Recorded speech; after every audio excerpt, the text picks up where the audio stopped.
Hey everybody, it's Austin Ward for Lettermen Row, back with another Buckeye Q. We've got the former Buckeye, the legend Evan Spencer, former Ohio State NFL wide receiver, breaking down Ohio State's recent signing class, and one guy in particular, Jameson Williams, another talented wide receiver, got some big-time speed, some ball skills that Evan is going to break down, and there's some opportunity to play right away for these Buckeyes. Absolutely. There's a lot of talent leaving that room. Absolutely, and getting the chance to get to work with Coach Hart and be able to from the ground up. Now he's the guy, and he's going to be able to enhance those ball skills and really figure out the right times to use his speed, and so much about how to figure out a way to get in and out of cuts, but do so to get the most separation and to use your natural ability to track the ball, and then how to go attack it the right way. So I mean, being able to get with a coach who's been there and done that for a guy like himself is going to be very interesting. Sometimes you want to be careful with the recruits. You don't want to get carried away with the hype, but a freshman might need to help this team. When you look at who might be walking out the door, if KJ Hill declares, that could be 4 guys with Paris Campbell, Johnny Dixon, and Terry McLaurin all heading to the next level. Absolutely, but I think it's to the last 2 years, and I'll speak to Coach Meyer as a testament here. He did a great job in making sure that there were some leaders that were in the receiver room, right? Because now, for the longest time, a lot of those guys that were younger, that might not even had the chance to make an imprint this past season, they were learning from Johnny, right? And Johnny had the chance to learn from some of us, but at the end of the day, they had the chance to pay it forward to them. So they get there, and then they bring these exciting cats in, and then they're starting to figure out their own bodies, and okay, now I can make an imprint, and I can do this, that, and the other, and that's the greatness that we see every year. The next guy in line to maybe carry that on down the line is going to be Jameson Williams. Evan Spencer is here. We're going to break it down, see what he can bring to the Buckeyes moving forward at wideout. So let's roll the tape. All right, Evan, here we go. We got Jameson Williams coming out of St. Louis. You probably see some pretty good ball and some good athletes there. We'll see how he translates here on film for you. Yeah, I mean, obviously, whoa, hold on. So clearly there's some dynamic nature, to him, but you can just look at the field. Field conditions are crappy.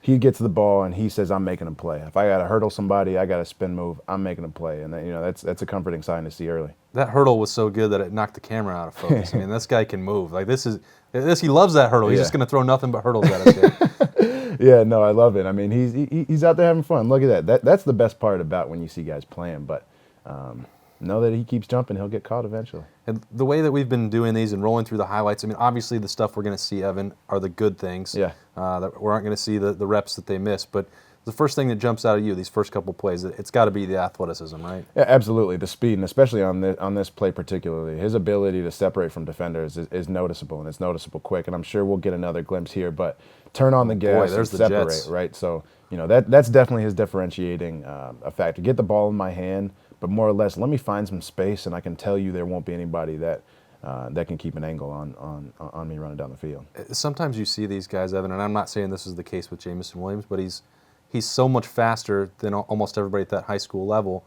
And then you talked about this before. You get to Ohio State in the Big Ten, there's a lot more fast guys. Right. I mean, can that be a difficult transition for some of these touted high school receivers? It is a very difficult transition. I mean, you hit the nail on the head. That is one of the hardest things for receivers coming from college, making the transition is, hey, once I was going against these DBs, yeah, I knew that I was gifted enough to play in the Big Ten, but sometimes when I was running that spot route on the hash, that spot route on the hash didn't have to look all that crispy in order for me to get open sometimes in high school, right? When I'm on the field with somebody else who runs a 4.2 and somebody else who was the fastest guy in their state when they were playing, right, but has a couple more years and experience than me, hey, I got to figure out new ways to use my talents differently, right? So, I think that's a perfect point that you hit on. Some of these, he's throwing up the OH after these touchdowns. I saw him. I love it. You'll love that. Some of these breaks, it looks like he's got some sharp routes going to him. We're not going to be going through it with too fine tooth of a comb, but it looks like he knows what he's doing when he Absolutely. runs. And I think going through it with not too fine tooth of a comb, especially as you're looking at this highlight tape, is important, right? Because I'll tell you right now, I was a wing T, came from a wing T offense. I had more rushing yards than I did receiving coming out. You watch these film, you watch film like this, and you're saying, man, that was a go, and the next one was a go, and that next one was a tunnel screen. I mean, like I didn't get the chance to see any technical routes like anybody that's running a more diligent offense. Well, you got to remember, right? The kid still held to the constraints of whatever his offensive structure was. Yeah. So his ability to make plays and things that are repetitive is what's impressive. Just because you have a college receiver doesn't mean you're going to give him the college Correct. number of college Correct. level, because you have other kids on your team. Correct, absolutely. But at the end of the day, you do see some concepts that resemble something that you would see, and you can evaluate his change of direction and his ability to stick the foot in the ground and things of that nature. But you just see a ball player more than anything, right? I'm getting in the end zone and it doesn't matter, and I'm figuring it out because that's what needs to happen on this play. When Brian Hartline gets his hands on Jameson Williams, what'll be the first thing he needs to get accomplished? Shoot.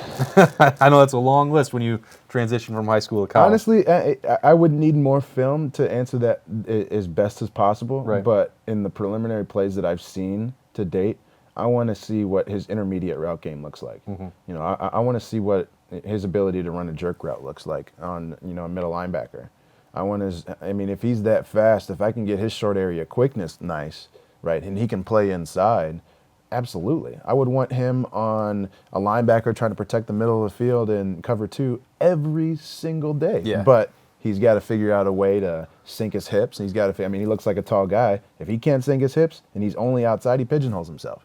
So he's got to figure out a way to get inside. And obviously you're seeing plays everywhere, but that would be something I would work on. Well, and I know that there's something missing. When we're watching a highlight reel, and I know I'm talking to the right guy for this and what it takes to play wide receiver at Ohio State, we're not seeing him going and throwing pass block. We're seeing him scoring touchdowns. Right, absolutely. That's something that he's going to have to do, whether he's got blazing speed or great hands or not. You have to do that here. 100%. And that's why I position, when you're looking at, oh, that was a go and that was a go and that was a screen, don't evaluate it as that. Evaluate it as, look at his ability to stick his foot in the ground. Look at the vision to find the open field. Look at his knowledge and his love for his teammates. Him coming back and coming here and hugging up somebody, right?